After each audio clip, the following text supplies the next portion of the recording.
구교가 이제 많은 지역, 그리고 신교가 많은 지역을 중심으로 이 종교적인 갈등이 아주 피비린내나게 일어났는데요. 이제 이 종교적인 갈등 때문에 소규모 전투 및 테러가 계속 자행되었죠. 여러분, 여기서 한 가지 질문을 해봅시다. 하나님은 이 구교와 신교 중에 과연 누구의 편이 되어 주셨을까요?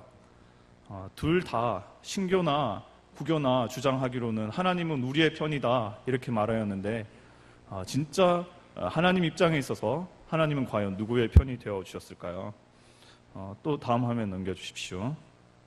바른 모습은 아니지만 우리는 때로 교회에서 정의를 놓고 형제 자매들 간에 지체들 간에 충돌하는 모습을 우리가 볼 수 있지 않습니까? 지금 화면에 보이는 서울의 모 교회도 정의를 놓고 큰 다툼이 일어났었는데요. 누가 옳은가, 누가 틀렸는가를 다툴 때 하나님은 과연 누구의 편이 되어 주실 것 같습니까? 모두 다 자신들이 옳다, 모두 다 자신들이 정의라 할 때 하나님은 과연 누구의 손을 들어주실까요? 다음 화면 넘겨주세요. 오늘 본문은 이와 관련한 해답을 우리에게 제시합니다. 하나님은 누구의 편인가? 이것과 관련한 답을 제시하는데요. 이것을 알아보기 위해서 우리가 좀 본문을 함께 살펴보았으면 좋겠습니다. 본문은 이스라엘이 이제 가나안 정복 전쟁을 곧 시작하는 시점을 배경으로 합니다. 본문에 의하면은 이제 가나안 전쟁을 시작하기 위하여서 여호수아와 이스라엘이 첫 격전지인 여리고에 가까이 이르게 되었는데요. 그리고 이제 이 전쟁이 가까운 시점에서 여호수아는 큰 고뇌에 이제 휩싸인 듯합니다. 물론 본문에는 우리가 보다시피 그 여호수아의 감정에 관한 기록은 볼 수 없습니다.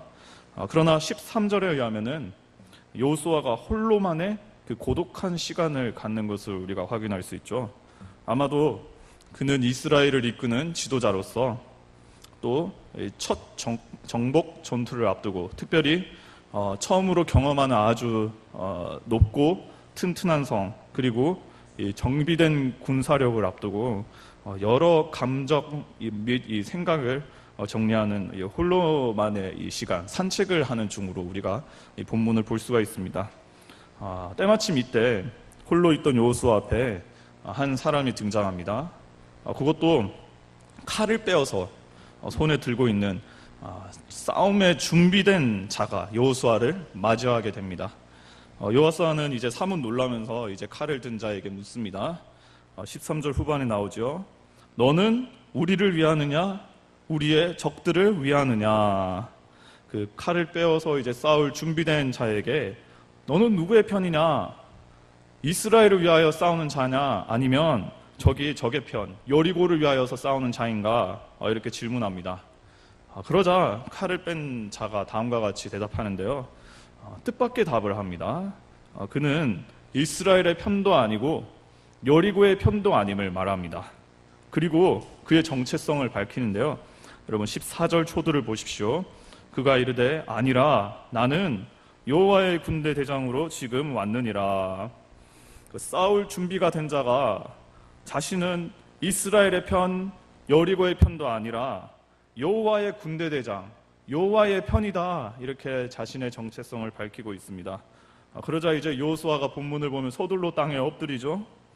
그리고 14절 후반에서 다음과 같이 말합니다. 내 주여, 종에게 무슨 말씀을 하려 하시나이까? 그러자 이제 싸울 준비가 된 여호와의 군대 장관은 15절에서 다음과 같이 말합니다. 15절을 보십시오. 여호와의 군대 대장이 여호수아에게 이르되 내 발에서 신을 벗으라. 내가 선 곳은 거룩하니라 하니 여호수아가 그대로 행하니라. 그 여호와의 임재가 있는 이 거룩한 장소에서 신을 벗을 것을 요구하죠. 이것을 우리가 한마디로 쉽게 해석하자면은 너의 신을 벗고 거룩하신 여호와의 편에 여호수아 너가 이제 서라, 이것을 요구하는 것입니다. 즉 이런 뉘앙스가 되겠죠. 전쟁을 앞둔 여호수아야, 너가 무엇 때문에 고뇌하고 고민하느냐? 저 높고 단단한 성벽, 정비된 군사력 때문에 고민하냐? 걱정하지 마라. 너의 앞에 지금 싸울 준비가 돼 있는 여호와의 군대 대장이 보이지 않냐? 여호와의 편에 서라. 여호와가 이제 너를 위하여 싸울 것이다. 여호와의 편에 서라. 지금 하나님의 이제 사자인 여호와의 군대 대장이 이것을 요구하는 것입니다. 하나님 편에 설 것을 요구하는 것이죠. 이는 여호수아 5장 전체가 그토록 강조하는 전체적인 주제로 볼 수가 있습니다. 즉 이스라엘이 여호와의 편에 설 것을 강조하는 게 여호수아 5장인데요.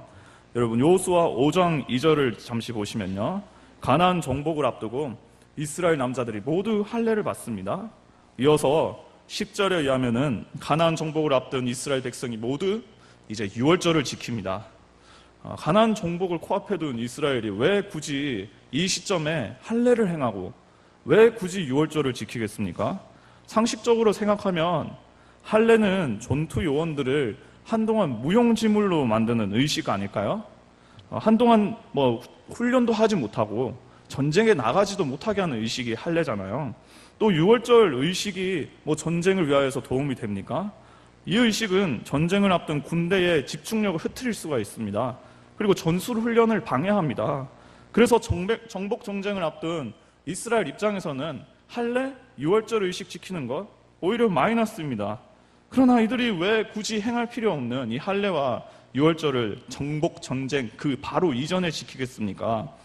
할례와 유월절 의식을 통하여서 이스라엘이 하나님의 거룩한 군대임을 확인하는 한편 하나님께서 그들을 위하여 싸우실 것을 이제 믿음으로 고백하는 우리가 하나님을 의지합니다. 이것을 믿음으로 이제 표시하는 바 이제 이 의식들을 지키는 것이죠. 오늘 읽은 본문 역시 같은 의미의 연장에 있는 겁니다. 여호수아는 전쟁을 앞두고 고뇌하는 중에 하나님이 우리 이스라엘의 편이신가요? 이렇게 질문합니다. 그러나 여호와의 군대 장관은 도리어 여호수아에게 이스라엘이 먼저 하나님 편에 서 있는가? 이것을 너가 먼저 물어봐라. 이것을 요청하는 것을 볼 수가 있죠. 본문을 통해서 우리가 깨달을 수 있는 바가 무엇입니까? 하나님은 나의 편이신가? 이 질문 자체가 잘못되었습니다.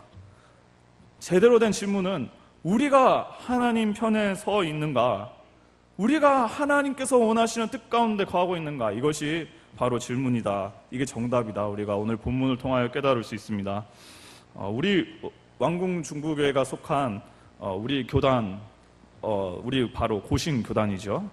우리나라에서 가장 으뜸인 교단 아니겠습니까? 정통 교단 중에 어떤 교단도 우리 고신 교단 무시하는 교단 없습니다. 다른 교단 분들을 만나보면 다 고신 교단을 이제 칭송하고 칭찬하길 바쁘죠. 왜 그렇습니까? 우리 교단만큼 역사적으로 하나님 앞에서 신앙의 정통과 생활의 순교를 지킨 교단이 없기 때문입니다. 우리 교단은 일제의 탄압 속에서도 우상숭배에 허리를 숙이지 않았습니다. 동방요배, 신사참배 아무리 요구해도 피를 흘리면 흘렸었지 그들에게 허리를 숙이지 않았습니다.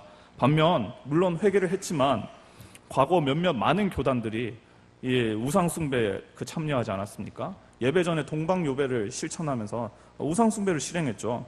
우리 교단의 선배들은 주기철 목사님, 항상동 목사님, 그 외 모든 추록 성도님, 기타 등등 목사님들 아무리 피를 흘리게 하는 고문을 가할지라도 절대로 우상숭배하지 않았습니다. 신앙의 정통과 순교를 지켰습니다. 뿐만 아닙니다. 해방 이후 자유주의 신학이 우리 조국에 유입되어서 이것이 유행하려고 할 때 우리 교단은 박윤선 박사님을 중심으로 해서 신앙의 정통인 개혁주의 신학을 이제 표방하는 개혁주의 신학의 선두주자로서 바른 신학을 정립하는 데 최선을 다했습니다. 그러므로 우리 교단이 개혁주의 신학에 있어서는 으뜸되는 교단이 되지 않았습니까? 그래서 모든 사람들이 우리 교단을 칭송합니다. 와, 좋은 교단이다. 또 우리 교단 사람들마저 우리 교단에 대한 자부심이 굉장히 크고 자랑스러워하는 것을 볼 수가 있죠. 그런데 여러분, 과거 우리 선배들이 피 흘리면서 하나님을 목숨 걸고 섬긴 것, 이거 하나 때문에 하나님께서 계속 우리의 편이 되어주신다고 생각하십니까? 우리 교단은 개혁주의 신앙을 표방하는 그 선두적인 입장에 있는 교단이니까 하나님은 우리의 신학을 앞선 그 신학의 선두주자를 보시고 계속 우리 편이 되어주신다고 생각하십니까? 아무리 우리 선배들의 업적이 귀하다 하더라도 아무리 우리 역사의 뿌리가 신사참배를 거부하며 자랑스러운 역사를 하더라도 지금 교단을 이루고 있는 우리가 제대로 하나님 편에 서 있지 않으면은 그것은 아무 소용없는 껍데기일 뿐입니다. 자랑스러운 선배들이 아무리 훌륭한 업적을 쌓고 아무리 하나님께 칭찬받을 일을 했다 하더라도 현재 교단을 이루고 있는 우리가 제대로 하나님 편에 서 있지 않으면은 하나님께 칭찬받을 일이 없습니다. 저는 얼마 전에 이 기차를 타기 위하여서 역을 갔습니다.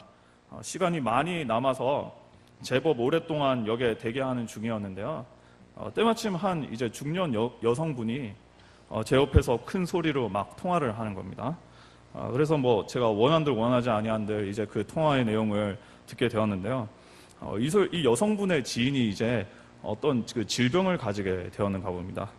그래서 또 다른 지인에게 자신의 가까운 지인이 병에 걸렸다 하면서 막 한탄하는 것이에요.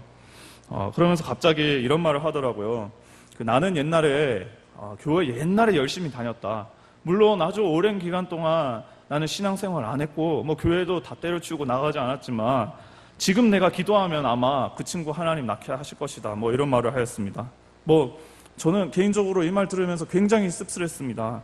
물론 좋은 쪽으로 우리가 해석하면은 이제 내가 이번 계기를 통해서 친구가 아픈 계기를 통해서 내가 정신 차리고 하나님 제대로 섬기고 이 친구를 위해서 하나님께 기도하겠다 뭐 이렇게 해석할 수도 있겠지만 그런데 말하는 뉘앙스가 그게 아닌 거예요. 이건 마치 말하는 뉘앙스가 하나님이 마치 나의 종이 된 것처럼 이야기를 하는 거예요. 그래서 필요할 때는 옛날에 필요했을 때는 내가 잠시 이렇게 꺼내서 쓰다가 이제 한동안 필요 없으니까 내가 다시 이 하나님을 호주머니에 집어넣고 또 이제 필요해지니까 막상 하나님을 꺼내가지고 하나님 나의 편에 되어주셔서 나의 신한 노릇 좀 해주세요. 내가 기도하면은 이 친구 이제 낳게 해주세요. 뭐 이런 뉘앙스로 말하는 것을 들을 수가 있었습니다. 물론 소망하기로는 이런 어려움을 계기로 그분이 하나님을 만나면 그게 가장 최선의 결과이겠죠. 그런데 당시 그분의 말을 들으면서 저는 너무나 씁쓸한 감정을 지울 수가 없었습니다. 그런데 생각해보니까 우리 역시 이 여성분과 같은 오류를 범하고 있더라고요. 필요할 땐 하나님을 불러서 하나님 내 편이 되어주세요. 그래서 내가 뜻하는 바를 이루어 달라고 하나님께 요청합니다.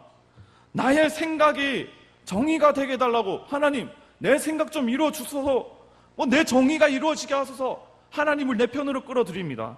나의 일이 형통하게 해달라고 마치 하나님의 우리의 종인 마냥 우리가 내가 하나님을 섬기는 게 아니고 하나님 나를 섬겨주세요. 내 편에서 하나님 나를 섬겨주세요. 이러한 오류를 바로 그 여성분만이 아니라 내가 범하고 있고 우리 많은 그리스도인들이 범하고 있음을 제가 깨달을 수 있었습니다. 하나님이 우리의 종입니까? 하나님이 우리 편에 서는 신하 그런 노예입니까? 우리가 하나님의 편에 서서 하나님을 주님 대장으로 모셔야 합니다. 이스라엘이 어떻게 이스라엘을 정복했습니까?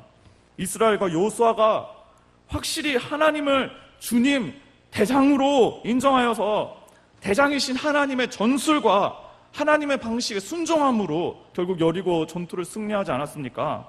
구체적으로 여호수아는 하나님의 편에 확실히 선 이후에 이 사건 이후에 하나님의 편에 확실히 서서 하나님의 말도 안 되는 희한한 전술에 순복합니다.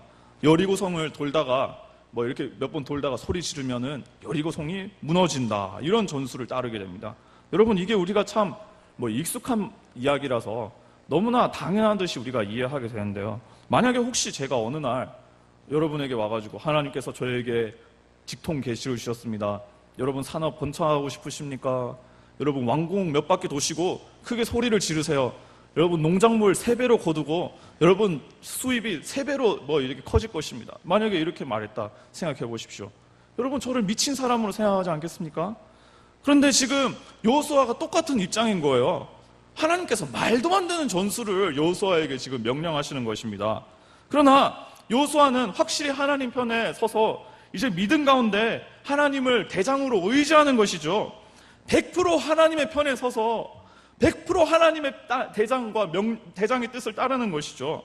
그러므로 결국 하나님께서 이 여리고성을 무너뜨려 주시고 하나님께서 승리하시는 전투에 여호수아와 이스라엘이 동참할 수 있었던 것입니다.